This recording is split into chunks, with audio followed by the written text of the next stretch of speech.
En septembre 2013, la zone pilote de libre-échange de Shanghai a été créée. Depuis lors, la Chine a successivement approuvé la création de 17 zones pilotes de libre-échange. Au cours du premier semestre de cette année, le volume total des importations et des exportations de ces 18 zones de libre-échange a atteint 2200 milliards de yuan. Et l'utilisation réelle de capitaux étrangers était de 80,78 milliards de yuan. Ces zones de libre-échange sont devenues les chefs de file des investissements et du commerce d'importation et d'exportation en Chine.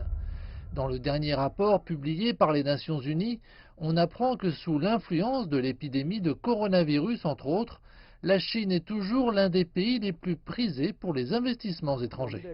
Notre gouvernement continue d'améliorer notre environnement des affaires et nous sommes maintenant classés parmi les 31 premiers sur près de 200 pays à travers le monde, ce qui témoigne de la reconnaissance formidable des capitaux étrangers pour notre environnement des affaires.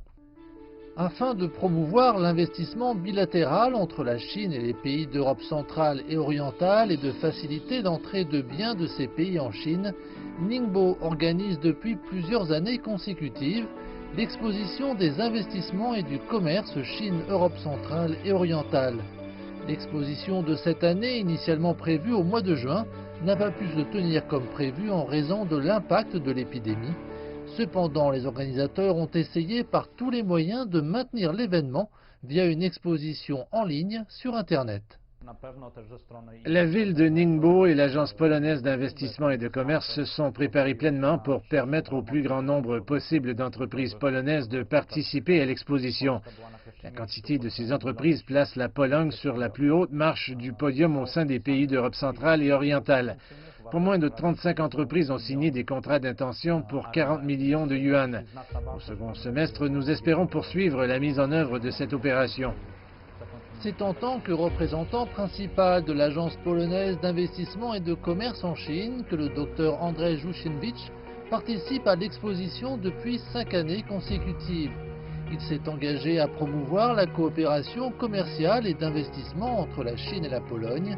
Il estime, je cite, que l'expo a permis à de plus en plus d'entreprises polonaises de se faire une place en Chine, fin de citation, et de préciser qu'en même temps, elle permet aux entreprises chinoises d'utiliser la Pologne comme un carrefour de communication vers l'Europe.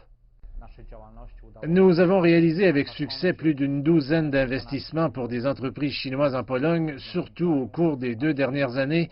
Le nombre d'entreprises chinoises s'est classé à la 2e position dans la base des données de l'Agence polonaise d'investissement et de commerce, juste derrière les États-Unis. Outre des mesures spécifiques telles que la création d'une zone de libre-échange et la mise en place d'une plateforme d'échanges commerciaux internationaux, le gouvernement chinois fournit des services plus pratiques à de plus en plus d'entreprises à capitaux étrangers qui investissent en Chine. Le gouvernement chinois procède également à des réformes telles que l'amélioration de l'efficacité du travail, l'ouverture du marché et l'assouplissement de l'accès. Je pense que les hommes d'affaires étrangères ont en fait obtenu d'énormes avantages en Chine. Zhuoya International Trade est une entreprise axée sur le commerce. Pendant plus d'une vingtaine d'années, ils ont non seulement utilisé Yiwu comme leur siège mondial, établi le parc russe de Kechuang à Yiwu, mais également établi 4 succursales dans d'autres villes de Chine. À l'heure actuelle, les ventes annuelles de l'entreprise ont atteint 1 milliard de yuan. Je veux continuer à développer des affaires dans cette entreprise. Des produits de tout le pays sont rassemblés ici. Les produits peuvent être facilement exportés de Yiwu vers le reste du monde. Ils peuvent être expédiés par chemin de fer ou via le port de Ningbo et le port de Shanghai à proximité. La ville se développe en permanence et elle continue d'attirer des commerçants du monde entier et de devenir une ville internationale. Affectés par l'épidémie qui frappe la planète cette année, la plupart des hommes d'affaires étrangers ne peuvent pas venir à Yiwu. Cela a eu un impact considérable sur les entreprises d'importation et d'exportation comme Zhuoya. Afin de rétablir le marché le plus rapidement possible, Yiwu a introduit des mesures telles que des visas pratiques, des permis de séjour de longue durée et des incitations fiscales donnant aux entreprises à capitaux étrangers une garantie. Le gouvernement de Yiwu nous a apporté un grand soutien et un grand avantage. Le premier est que le gouvernement a permis le retour de nos employés étrangers en ayant affrété des vols afin qu'ils puissent venir à Yiwu rapidement et facilement pour assurer normalement leur travail. En outre, le gouvernement fournit le soutien du système financier, un soutien fiscal et un soutien vis-à-vis de la sécurité sociale des employés. En fait, les gouvernements à tous les niveaux en Chine ont toujours attaché une grande importance à l'optimisation de l'environnement des affaires dans les détails.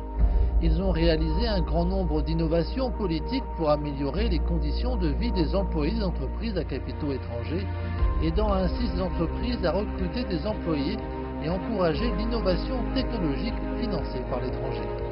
Ces politiques ont réduit les coûts de transaction et de l'activité des entreprises multinationales. Cet avantage global de l'environnement commercial plaçant l'entreprise au centre a donné un énorme coup de pouce aux entreprises multinationales pour qu'elles accentuent leurs efforts sur le marché chinois. Ces politiques sont toutes très attrayantes pour les entreprises à capitaux étrangers. Les investisseurs étrangers continueront à s'intéresser et à investir en Chine. Je pense que les investissements étrangers continueront d'augmenter en Chine après l'épidémie. Dans le monde après l'épidémie, aucun pays ne pourra seul assurer une reprise économique, une croissance ou la prospérité.